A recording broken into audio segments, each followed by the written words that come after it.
Hello friends, today we will discuss about PCOD or polycystic ovarian disease. PCOD actually एक hormonal disorder है commonly found among women of reproductive age. PCOD में ovaries का size बढ़ जाता है और उसमें सिस्ट डेवलप हो जाते हैं, जैसे कि आम भाषा में पानी की गांठ कहते हैं. ऐसे में ओवरीज एग्स नहीं बना पाती and patient is unable to conceive. कारण की बात करें कि पीसीओडी होता क्यों है, तो जैसा कि मैंने पहले ही बताया कि यह एक हार्मोनल डिसऑर्डर है जिसमें मेल हार्मोन्स टेस्टोस्टेरोन और एंड्रोजन्स की एक्सेस प्रोडक्शन होने लगती है. Insulin resistance and genetic causes are also very common. लक्षणों की बात करें तो इसमें मेल हार्मोन्स की अधिकता के कारण फेस पे हेयर ग्रोथ हो जाती है. एक्सेसिव बॉडी हेयर ग्रोथ के साथ साथ वेट गेन, ओबेसिटी जैसे लक्षण भी मिलते हैं.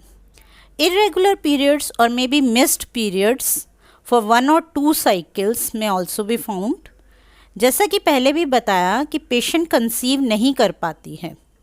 पीसीओडी इनफर्टिलिटी का एक बहुत ही इम्पॉर्टेंट कॉज है. जनरल सिम्टम्स की बात करें तो पेशेंट को थकावट सी बनी रहती है, फेस पे एक्ने या मुहासे पाए जाते हैं, मूड चेंजेस होते रहते हैं, थिनिंग ऑफ हेयर, यहाँ तक कि मेल्स की तरह बाल्डनेस जिसे कि गंजापन कहते हैं भी मिल सकता है. बॉडी इंसुलिन रेजिस्टेंट हो जाती है. इंसुलिन रेजिस्टेंस का मतलब होता है कि बॉडी इंसुलिन बना तो रही है. यहाँ पहले आप सबका ये जानना ज़रूरी है कि हमारी बॉडी में इंसुलिन पैनक्रियाज द्वारा बनाया जाता है जो ब्लड में ग्लूकोज के लेवल को मेंटेन करता है. तो पैनक्रियाज इंसुलिन बना तो रहा है पर बॉडी के सेल्स उसे ठीक से यूज़ नहीं कर पा रहे. They become resistant to insulin.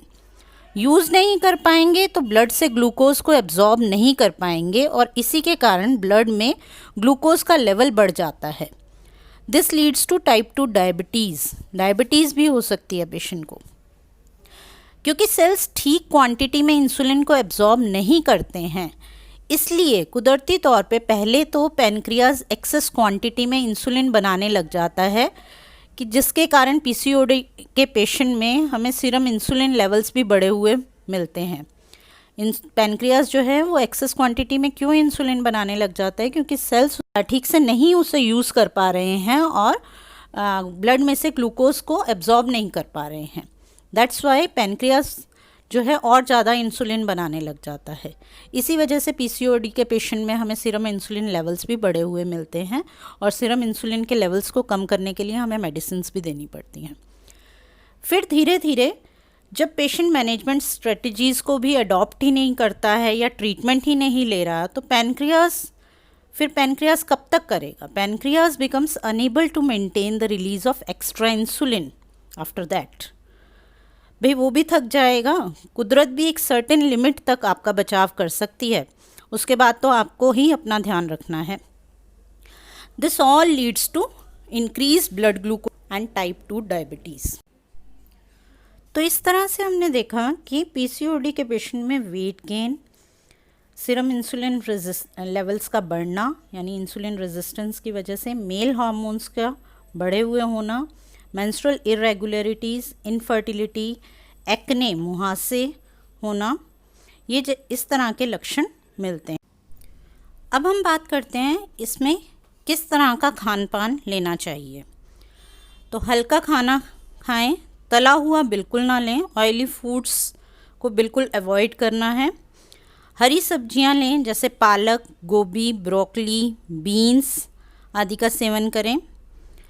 Brown rice, चने की दाल, बार्ले, कॉर्न और मसालों में हल्दी, काली मिर्च, अदरक, दालचीनी का प्रयोग करें. कोकोनट ऑयल या ऑलिव ऑयल का खाना बनाने में यूज़ कर सकते हैं आप. स्प्राउट्स लें, हाई फाइब्रस फूड्स लें, फल फ्रूट ले सकते हैं. हाँ, लेकिन मीठा अवॉइड करना है, तो बहुत ज़्यादा क्वांटिटी में मीठा नहीं लेना है. एक्सरसाइज करें. Exercise has excellent effects on PCOD. Brisk walking करें, जॉगिंग करें, साइकिलिंग, स्विमिंग कर सकते हैं। योगासन में पवन मुक्तासन, हलासन, धनुरासन आर वेरी इफ़ेक्टिव। कपालभाति है सिग्निफिकेंट इफ़ेक्ट्स। कपालभाति करेंगे तो उसके बहुत ही अच्छे रिजल्ट्स मिलते हैं। स्क्वैट्स, पुशअप्स, बाइसेप्स डिप्स करें। ये सब जो है एक्सरसाइजेज मैंने बताई, इनसे बहुत ही जल्दी जो है आपका एक तो वेट गेन बहुत जल्दी नहीं होगा, जिसकी वजह से पीसीओडी के लक्षण नहीं मिलेंगे। कुछ हर्ब्स आयुर्वेद में बताई गई हैं जिनका सेवन किया जा सकता है, लेकिन डॉक्टर के परामर्श के बिना इनका सेवन ना कीजिए। और साथ ही जो है इसकी प्रिपेयर्ड मेडिसिन्स आती हैं, डॉक्टर आपको जैसा एडवाइस करें। आयुर्वेद में बहुत अच्छे रिजल्ट्स मिलते हैं। तो हर्ब्स कौन कौन सी हैं? शतावरी है, गुडुची, अशोक, लोद्र, कुमारी, दशमूल, आंवला, त्रिफला, ये सभी जो हैं बहुत ही इफ़ेक्टिव मेडिसिन्स हैं पीसीओडी में, जो एंटी इन्फ्लेमेटरी भी हैं, शोथर हैं और इंसुलिन रेजिस्टेंस को कंट्रोल करती हैं ये सब। तो इन सब चीज़ों से जो है आपका वेट गेन, इंसुलिन रेजिस्टेंस, ये सब कंट्रोल में आता है। तो आयुर्वेदिक मेडिसिन्स की तरफ आप ध्यान दें और डॉक्टर के परामर्श से ही इनका सेवन करें।